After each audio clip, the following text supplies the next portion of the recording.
नमस्कार। आज हम प्रथम वर्ष के द्वितीय प्रश्न पत्र रिप्रेजेंटेटिव इंडियन पॉलिटिकल थिंकर्स में सेकेंड यूनिट के टॉपिक पे बात कर रहे हैं, जो है गोपाल कृष्ण गोखले। जैसे कि आपको स्लाइड में दिखाई दे रहा है, महात्मा गांधी जी के राजनीतिक गुरु हैं। तो सबसे पहले बात, मैं आपको गोपाल कृष्ण गोखले का परिचय देना चाहूँगी। इनका जो काल है वो 1866 टू 1915 तक है। तो गोखले के जो हैं वो जो उनके पिता का नाम कृष्णराव है, माता का नाम सत्यभामा है और एक मध्यम वर्गीय परिवार से हैं। और उन्होंने बहुत सी सार्वजनिक सेवाओं में अपना कार्य समय बिताया है। एक शिक्षक हैं, प्रचारक हैं और संपादक भी हैं।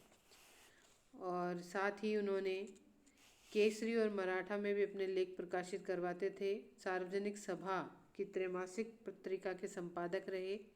सार्वजनिक सभा में मंत्री भी बने और उसके अलावा अलग दक्कन सभा की स्थापना की। गोखले इसके मंत्री बने। तो वे एग्लो मराठी सुधारक समाचार पत्र में 4 वर्ष तक संपादक रहे। गोखले के अदम्य उत्साह और ग्लानि रहित चेष्टाप्रिय ज्ञान, गूढ़ विचारों को देखकर उनको दक्षिण का उगता हुआ तारा कहा जाने लगा था।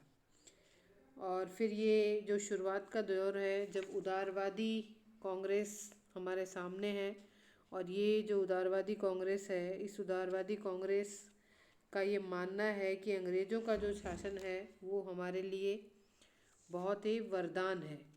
तो ऐसे में गोखले जो हैं वे भी इस वरदान के बारे में बताते हैं। तो अगर हम इसके राजनीतिक विचारों में आएँ तो सबसे पहला विचार जो है वो यही है कि ब्रिटिश शासन को एक वरदान मानते हैं।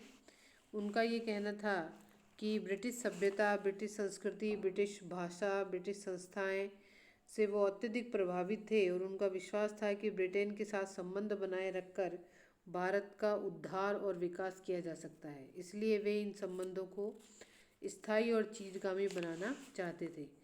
तो हम ये कह सकते हैं कि इनका ये मानना था कि इंग्लैंड का जो शासन है वो भारत के लिए वरदान है। फिर हम आते हैं दूसरी बात पर, वो है ब्रिटिश साम्राज्य के अंदर भारत के लिए स्वराज्य। गोखले भारत के लिए स्वराज्य तो चाहते थे, परंतु वे ब्रिटिश साम्राज्य के एक अंग के रूप में प्राप्त करना चाहते थे। वे उससे पृथक और अलग होकर स्वशासन प्राप्त नहीं करना चाहते थे। गोखले ने अपने जीवन में ब्रिटिश साम्राज्य से संबंध विच्छेद की बात तो कभी सोची ही नहीं और ना कभी कही। उनका ये कहना था कि हम अंग्रेजों के नियंत्रण में रहते हुए ही अपने स्वराज्य की तरफ बढ़े। फिर है भारतीय समस्याओं का एकमात्र समाधान स्वराज्य स्वशासन। गोखले कहता था कि भारतीय समस्याओं के समाधान के लिए वे स्वराज्य चाहते थे। उनका कहना था कि ब्रिटिश नौकरशाही भारतीय समस्याओं को समझने में असमर्थ थी, क्योंकि उसमें कोई ऐसा व्यक्ति या पदाधिकारी नहीं था जिससे भारतीयों की भांति स्थायी हित हो। उनकी नियुक्ति थोड़े समय 5 वर्ष के लिए होती थी, तो वे सेवानिवृत्त होकर दोबारा इंग्लैंड चले जाते थे। उनका ये कहना था कि जो भी स्टाफ है, जो भी कार्य कर रहा है, नौकरशाह हैं, वो भारतीय होने चाहिए। फिर है नंबर 4, संवैधानिक साधनों में अधिक विश्वास। वे संवैधानिक साधनों में विश्वास करते थे। वे कहते थे कि अगर हमारी कोई समस्याएं हैं, हमारी कुछ प्रॉब्लम्स हैं, तो हमें प्रार्थना पत्र, अधिवेशन, प्रस्ताव, स्मरण पत्र, समाचार पत्र, आग्रह, अनुनय, विनय के आधार पर अपनी बातों को सरकार के सामने, ब्रिटिशर्स के सामने रखना चाहिए। फिर हम आते हैं स्वदेशी का समर्थन और बहिष्कार का विरोध। उन्होंने कहा स्वदेशी ठीक है, हमें हमारे उद्योग धंधों के लिए हमें उसको आगे बढ़ाने की कोशिश करना चाहिए, पर हमें विदेशी वस्तुओं का बहिष्कार नहीं करना चाहिए। ऐसे गोखले के विचार थे। फिर है उनका राजनीति का आध्यात्मिकरण और साध्य और साधनों की पवित्रता। उनका ये कहना था कि जो गोखले ने नैतिकता और उच्च आदर्शों को लेकर राजनीति में प्रवेश किया था, इस उद्देश्य को प्राप्त करने के लिए उन्होंने राजनीति में धर्म, नैतिकता, चरित्र, सार्वजनिक सेवा, परित्याग, साध्य और साधनों की पवित्रता पर बल दिया है। उनका कहना है कि अगर केवल साध्य ही पवित्र हो, उच्च तो उच्च नहीं होता है, बल्कि अगर प्राप्त करने वाले साधन भी पवित्र होने चाहिए। वे साध्य को त्यागने के लिए तैयार थे, उसकी प्राप्ति पवित्र और नैतिक साधनों से नहीं होती है। तो गोखले स्वीकार नहीं करते थे, राजनीति तो राजनीति है, अतः उनको उसमें सब चलता है, वो इस बात को स्वीकार नहीं करते थे। और इसी बात को लेकर उन्होंने एक भारत सेवक समाज की स्थापना की, जो कि राजनीतिक को आध्यात्मिकरण देने का एक संस्थागत और संगठित प्रयास था। इसमें उन्होंने युवाओं को इस सेवक समाज में शामिल किया, जो कि राष्ट्रभक्ति के लिए कार्य किया करते थे। फिर अब ये जो गोखले का राजनीतिक आध्यात्मिकरण है, इसी से ही गांधी जी प्रभावित हुए, इसीलिए उन्हें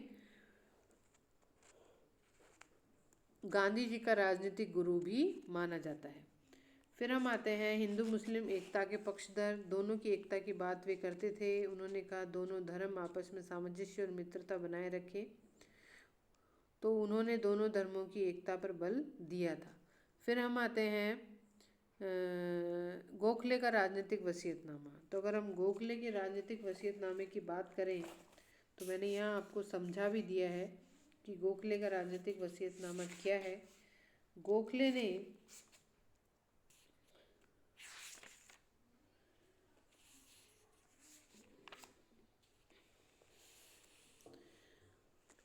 लॉर्ड बिलिंगटन के आग्रह और फिरोज शाह मेहता से परामर्श से भारत में संवैधानिक और प्रशासनिक सुधारों की एक रूपरेखा प्रस्तुत की।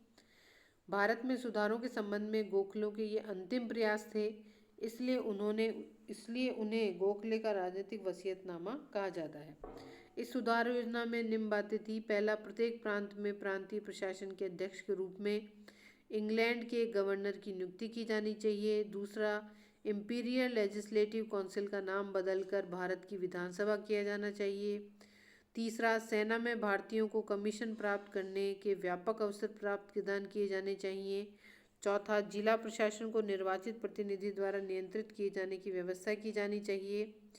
पांचवा, केंद्रीय स्तर पर वायसराय की कार्यकारी परिषद में कम से कम 6 सदस्य और उनमें भी कम से कम 2 भारतीय हों।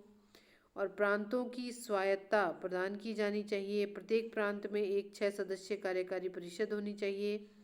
प्रांतों में प्रभावशाली विधायी परिषदें स्थापित की जानी चाहिए तथा परिषद में कम से कम 80% सदस्य विभिन्न निर्वाचन क्षेत्रों और हित समूहों से निर्वाचित होने चाहिए। उपयुक्त सुझावों के विवेचन से यह स्पष्ट है कि गोखले केंद्रीय और प्रांतीय प्रशासन में सुधारों के द्वारा प्रशासन में भारतीयों की भागीदारी को बढ़ाकर स्वशासन के लक्ष्य की ओर एक और कदम बढ़ाना चाहते थे। इसलिए हमारे लिए यहाँ जो महत्वपूर्ण बातें हैं, एक तो 2 हैं, गोखले का राजनीतिक वसीयतनामा और दूसरा है राजनीतिक आध्यात्मिकरण जो गोखले करते हैं। ये 2 टॉपिक हमारे लिए महत्वपूर्ण है।